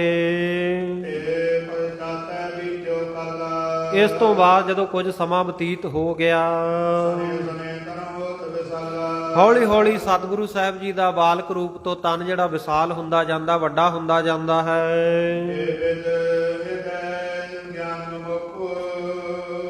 ਸੋ ਜਿਸ ਤਰੀਕੇ ਦੇ ਨਾਲ ਸਾਧ ਸੰਗਤ ਜੀ ਹਿਰਦੇ ਦੇ ਵਿੱਚ ਜਦੋਂ ਬ੍ਰਹਮ ਗਿਆਨ ਆ ਜਾਂਦਾ ਹੈ ਮੁਕਤੀ ਦੇ ਇੱਛਕ ਦੇ, ਨਿਤ ਪ੍ਰਤ ਮਦਤ ਦਵੈਤ ਹੱਥ ਦੁਖ। ਨਿੱਤਾ ਪ੍ਰਤੀ ਹੀ ਸਾਧ ਸੰਗਤ ਦਵੈਤ ਜਿਹੜੀ ਆ ਉਹ ਘਟਦੀ ਜਾਂਦੀ ਆ। ਜਿਵੇਂ ਜਿਵੇਂ ਸਾਧ ਸੰਗਤ ਸਰੀਰ ਇਹਦਾ ਵੱਡਾ ਹੁੰਦਾ ਜਾਂਦਾ, ਉਮਰ ਨੇੜੇ ਲੱਗਦੀ ਆ ਪੰਡਤ ਹਰਦਿਆਲ ਦੀ, ਉਧਰ ਸਤਿਗੁਰੂ ਨਾਨਕ ਦੇਵ ਮਹਾਰਾਜ ਸੱਚੇ ਪਾਤਸ਼ਾਹ ਜੀ ਬਾਲਕ ਅਵਸਥਾ ਤੋਂ ਵੱਡੇ ਹੁੰਦੇ ਜਾਂਦੇ ਆ। ਸੋ ਇਉਂ ਬੜੇ ਪ੍ਰੇਮ ਦੇ ਵਿੱਚ, ਇਸ ਆਸਾ ਦੇ ਵਿੱਚ ਕਿ ਵੱਡੇ ਹੋ ਕੇ ਸਤਿਗੁਰੂ ਜੀ ਮੇਰਾ ਵੀ ਉਧਾਰ ਕਰਨ, ਆਪਣਾ ਸਰੀਰ ਰੱਖਣ ਦੇ ਲਈ ਇਹਨੇ ਬੇਨਤੀ ਕਰ ਲਈ ਆ। ਔਰ ਨਿਤ ਪ੍ਰਤ ਵਧਤ ਦਵੈਤ ਹੱਥ ਦੋਖੂ, ਜਿਹੜੀ ਦਵੈਖ ਆ ਦੂਜਾਪਣ ਹੈ ਇਹਦੇ ਹਿਰਦੇ ਦੇ ਵਿੱਚੋਂ ਨਿੱਤਾ ਪ੍ਰਤੀ ਉਹ ਘਟਦਾ ਜਾ ਰਿਹਾ ਹੈ। ਤੇ ਜਿਹੜਾ ਸਾਧ ਸੰਗਤ ਜੀ ਗਿਆਨ ਹੈ ਉਹ ਪੰਡਤ ਹਰਦਿਆਲ ਦੇ ਹਿਰਦੇ ਵਿੱਚ ਨਿੱਤਾ ਪ੍ਰਤੀ ਵੱਧਦਾ ਜਾ ਰਿਹਾ ਹੈ। ਇੱਥੇ ਹੀ ਇਸ ਪ੍ਰਸੰਗ ਦੀ ਅਧਿਆਏ ਦੀ ਸਮਾਪਤੀ ਹੈ। ਇਤ ਸ੍ਰੀ ਗੁਰੂ ਨਾਨਕ ਪ੍ਰਕਾਸ਼ ਗ੍ਰੰਥੇ ਪੂਰਬਾਰਧ ਦੇ ਨਾਮ ਧਰਨ ਪ੍ਰਸੰਗ ਵਰਣਨੰ ਨਾਮ ਚਤੁਰਥੋ ਅਧਿਆਏ। ਚੌਥਾ ਅਧਿਆਏ ਇਹਦਾ ਨਾਂ ਹੈ, ਜਿਸ ਵਿੱਚ ਸਤਿਗੁਰੂ ਨਾਨਕ ਦੇਵ ਜੀ ਦੇ ਨਾਮਕਰਨ ਦਾ ਜ਼ਿਕਰ ਹੈ। ਇਤਿਹਾਸ ਲਿਖਿਆ ਗਿਆ ਸ੍ਰੀ ਗੁਰੂ ਨਾਨਕ ਪ੍ਰਕਾਸ਼ ਗ੍ਰੰਥ ਦੇ ਪੂਰਬਾਰਧ ਦੇ ਵਿੱਚ ਕਵੀ ਜੀ ਨੇ ਕਥਾ ਵਿਚਾਰਾਂ ਦੌਰਾਨ ਹੋਈਆਂ ਬੇਅੰਤ ਭੁੱਲਾਂ ਦੀ ਆਪ ਸਮੂਹ ਸੰਗਤਾਂ ਨੇ ਖਿਮਾ